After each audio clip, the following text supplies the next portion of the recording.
The smells of a fresh forest. We as New Zealanders are fortunate enough to live in a country where trees of all kinds grow so easily and so quickly. As well as providing a valuable overseas income, they help to keep our air fresh and clean and play a vital part in making New Zealand the country it is.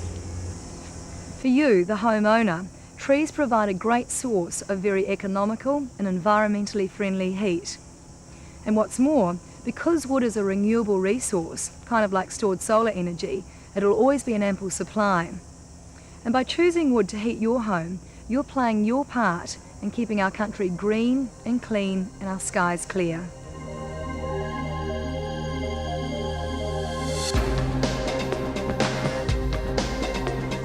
Hi, I'm Rochelle Butler, and I want to show you a few ways to get the best out of your wood heater, as well as keep emissions as low as possible.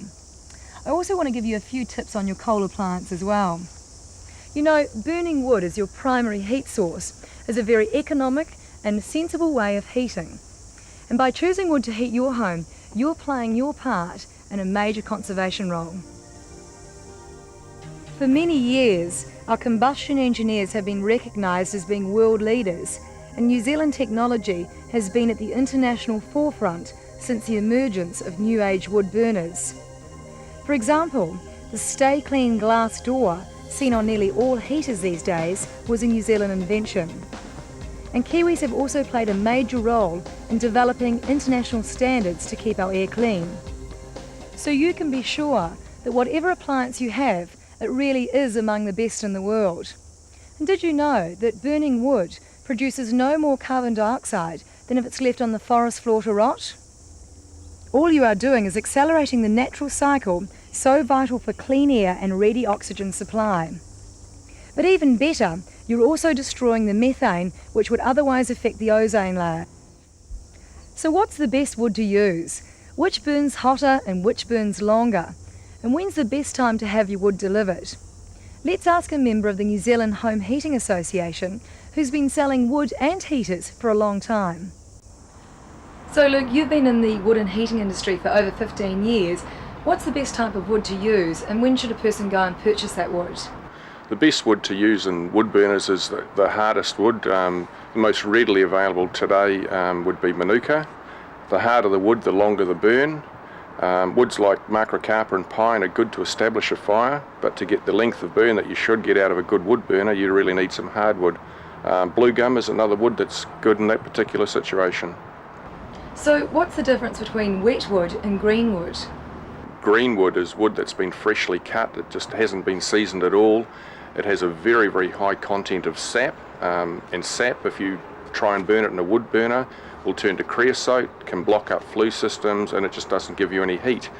Wet wood, which could quite easily be dry seasoned wood that's been out in the rain, will have a moisture content, sure, but water does evaporate very easily, and even if you were to put a wet piece of firewood into a raging fire, the water would evaporate very quickly and that wood would start to burn and keep you warm.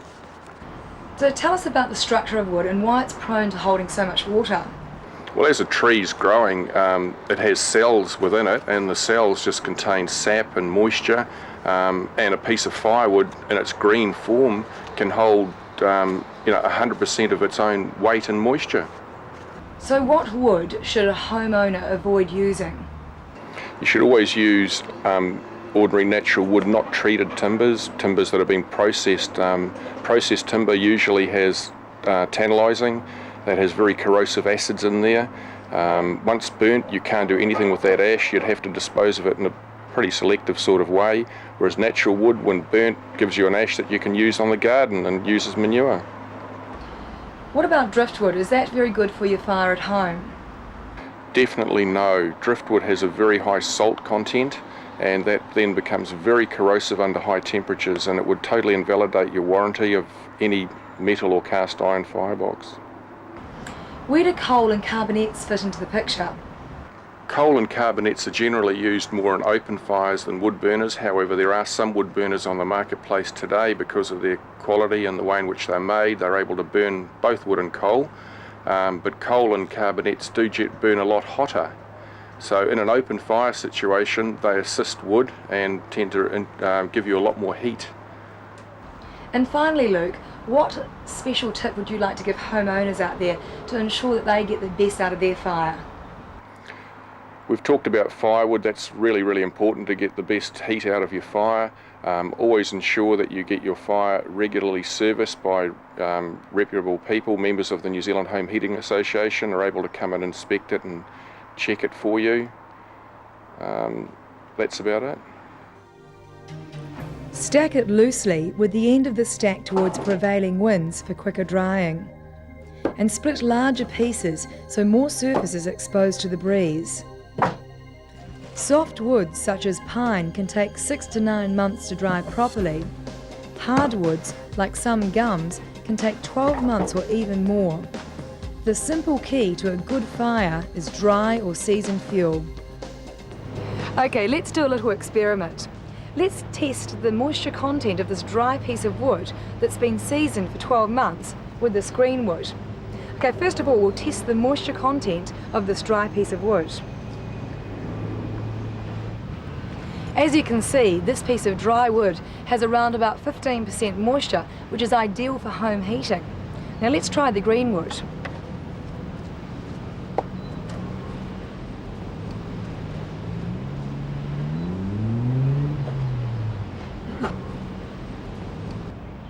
The green wood has about 34% moisture content, and it's been cut for some time. So as you can see, it still needs a lot more seasoning. So let's take some of this green wood and see what we can do with it to make it drier so you can use it at home.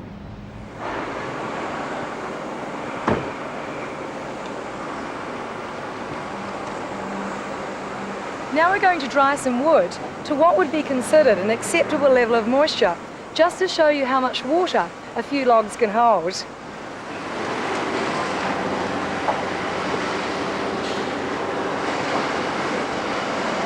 Now, you probably don't have access to a wood kiln like this, but then we're in a bit of a hurry. Nevertheless, you can dry your wood to an acceptable level simply by storing it in a dry and airy position as early in the year as possible and well before you need to use it. Let's see how much water we've really removed. This is our dry wood, and this is the same volume of our green wood. Now, the dry wood weighs 7.3 kilos and the wet wood 9.2 kilos. Now that's a difference of around 2 kilos. That's a lot of water. In fact, it's this much water. Now if you're trying to burn this at home, you'd have to get rid of all this water before your wood will burn efficiently and cleanly. I'll show you what I mean. Now we're going to put the same amount of wood in each of these heaters. In this heater we're going to put the wet wood, and in this one the dry wood. Now let's see how long it will take to get a flame in each of the heaters. And don't forget, when you're loading the wood in, to keep your air shutter control open and leave it open until the flame starts burning brightly.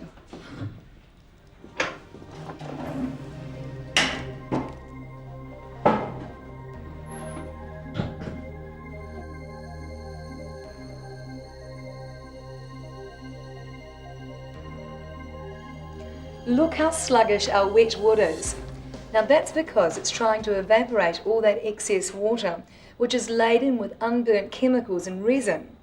Now the problem is that these all go up the chimney, and because we haven't been able to get the flue temperature to a good level, it's likely that the water and chemicals will condense on the inside of your flue, and the output from the chimney will be smoky and dirty. But it's not just the smoke that's the problem. Even with maximum air, we can't generate the pull needed to make the fire burn brightly to the point where the chemicals burn completely. Because of this, the flue temperature is lower and the moisture condenses as creosote. Now creosote can either be wet, causing drips of tar in the system, or hard and flaky. Whatever form it takes, the rough surface slows the flue gases even more, resulting in even lower flue temperature and worse burning. But creosote is also highly flammable, and if it isn't removed, it can result in a chimney fire. And what's more, you'll need to have your heater serviced more often, and it may even reduce the life of your heater and flue. And by the way, a good sign of creosote buildup is a dirty glass door or puffs of smoke when the door is opened.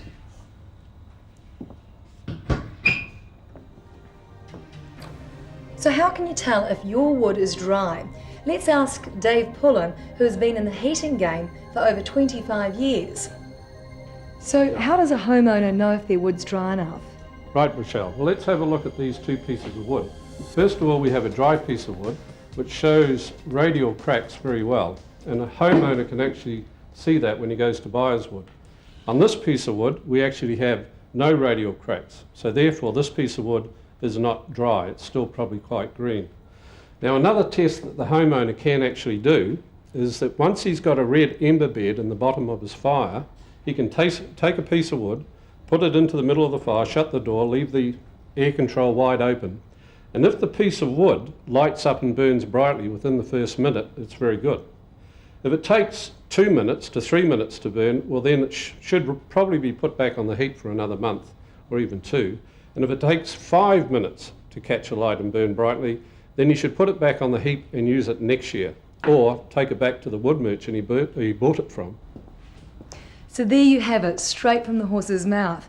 And you can't get much more evidence than this.